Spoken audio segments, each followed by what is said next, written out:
Hi, ಇವತ್ತು ನಾನು ತುಂಬ ಟೇಸ್ಟಿಯಾಗಿ ಹಾಗೆ ಹೆಲ್ದಿ ಕೂಡ ತುಂಬ ಈಸಿಯಾಗಿ ಮಾಡ್ಕೊಳ್ಬೋದಾದಂಥ ಕೆಂಡದಿಟ್ಟು ಹೇಗೆ ಮಾಡೋದು ಅಂತ ಹೇಳ್ತೀನಿ. ಅದು ತುಂಬ ಈಸಿಯಾಗಿರುತ್ತೆ, ತುಂಬ ಸಾಫ್ಟಾಗಿ ಕೂಡ ಇರುತ್ತೆ.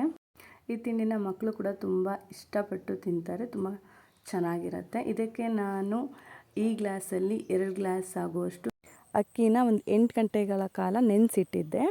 ಹಾಗೆ ನಾನು ಇಲ್ಲಿ ಮುಳ್ಳು ಒಂದು kg ಆಗೋಷ್ಟು ಮುಳ್ಳು ತೊಗೊಂಡಿದ್ದೀನಿ, ನೀಟಾಗಿ ಕಟ್ ಮಾಡಿ ಇಟ್ಕೊಂಡಿದ್ದೀನಿ.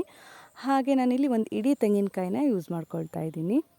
ಇಲ್ಲಿ ನಾನು 4 ಉಂಡೆ ಬೆಲ್ಲನ ನೀಟಾಗಿ ಕರಗಿಸಿಟ್ಕೊಂಡಿದ್ದೀನಿ. ಯಾಕಂದರೆ ಕಸ ಕಲ್ಲು ಏನಾದರೂ ಇದ್ದರೆ ಅದನ್ನು ಶೋಧಿಸಿ ಹಾಕ್ಬೋದು ಅಂತ ಹೇಳಿ.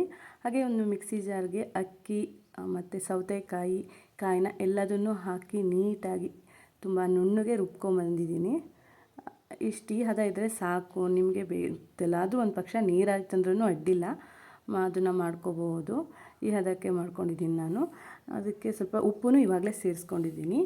ಅದಕ್ಕೆ ಈರುಳ್ಳಿ ಜಾಸ್ತಿ ಬೇಕು. ನಾನಿಲ್ಲೊಂದು 4 ದೊಡ್ಡ ದೊಡ್ಡ ಈರುಳ್ಳಿನೇ ಕಟ್ ಮಾಡಿ ಇಟ್ಕೊಂಡಿದ್ದೀನಿ.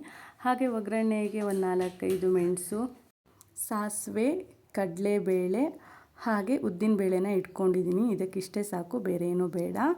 ಇದನ್ನು ನೀಟಾಗಿ ಒಲೆ ಮೇಲೆ ಒಂದು ಪಾತ್ರೆ ತೊಳೆದಿಟ್ಕೊಂಡು ನೀಟಾಗಿ ಅದರದ್ದು ನೀರೆಲ್ಲ ಆರಿದ್ರ ಮೇಲೆ ಅದಕ್ಕೆ ಎಣ್ಣೆ ಹಾಕಬೇಕು. ಎಣ್ಣೆ ಇದಕ್ಕೆ ತುಂಬ ಬೇಕು, ಸ್ವಲ್ಪ ಹಾಕಿದ್ರೆ ಆಗಲ್ಲ, ತುಂಬ ಇದ್ರೂ ಟೇಸ್ಟ್ ಚೆನ್ನಾಗಿರುತ್ತೆ.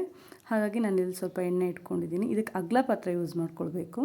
ಎಣ್ಣೆ ನೀಟಾಗಿ ಕಾದ್ರ ಮೇಲೆ ಸಾಸಿವೆ ಹಾಕೋಣ. ಸಾಸಿವೆ ಚಿಟಾಪಟ ಅಂತ ಆದಮೇಲೆ ಸಿಡಿದ ಮೇಲೆ ಅದಕ್ಕೆ ನಾವು ಕಡಲೆಬೇಳೆ, ಉದ್ದಿನಬೇಳೆನ ಇವಾಗಲೇ ಸೇರಿಸ್ಕೊಳ್ಳೋಣ. ಅದು ಕೂಡ ನೀಟಾಗಿ ಫ್ರೈ ಆಗಬೇಕು. ಗೊತ್ತಾಗತ್ತಲ್ವ, ಸ್ಮೆಲ್ ಕೂಡ ಚೇಂಜ್ ಆಗುತ್ತೆ, ಹಾಗೆ ಕಲರ್ ಚೇಂಜ್ ಆಗುತ್ತೆ. ಅಂದರೆ ಸೀದು ಹೋಗಬಾರ್ದು, ಗೊತ್ತಲ್ವ ಯಾವ ಹದಕ್ಕೆ ಬೇಕೋ ಆ ಹದಕ್ಕೆ ನಾವು ಕಡಲೆಬೇಳೆನ ಹುರ್ಕೊಳ್ಬೇಕಾಗತ್ತೆ.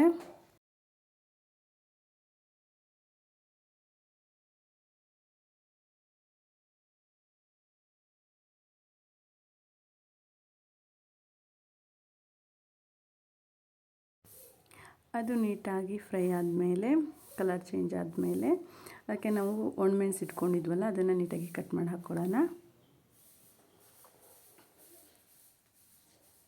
ಅದನ್ನು ನೀಟಾಗಿ ತಿರ್ಸ್ಕೋಬೇಕಾಗತ್ತೆ, ಯಾವುದೂ ತಲ ಇಡಿಸೋದು ಬೇಡ, ನೀಟಾಗಿ ತಿರ್ಸ್ಕೊಳ್ಳೋಣ.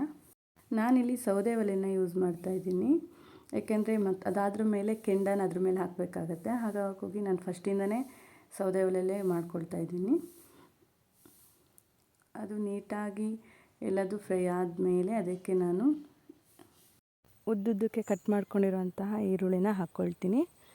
ನೀಟಾಗಿ ಅದು ಕೂಡ ಫ್ರೈ ಆಗಬೇಕು. ಅದು 1-2 ನಿಮಿಷ ತಗೊಳುತ್ತೆ, ನೀಟಾಗಿ ಫ್ರೈ ಮಾಡ್ಕೊಳ್ಬೇಕು.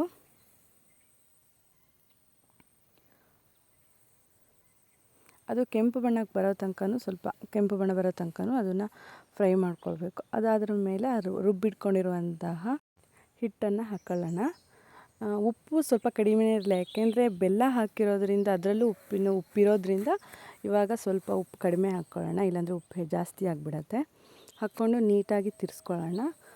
ತಿರ್ಸ್ಕೊಂಡು ತುಂಬ ಹೊತ್ತು ತಿರ್ಗಿಸ್ಬೇಕು ಅಂತ ಇಲ್ಲ, ಸ್ವಲ್ಪ ಹೊತ್ತು ತಿರ್ಸ್ಕೊಂಡ್ರೆ ಸಾಕು. ಗೊತ್ತಾಗತ್ತೆ ಅದು ಸೌಟಲ್ಲಿ ಸ್ವಲ್ಪ ಗಟ್ಟಿ ಆಗೋ ಥರ ಇರುತ್ತೆ.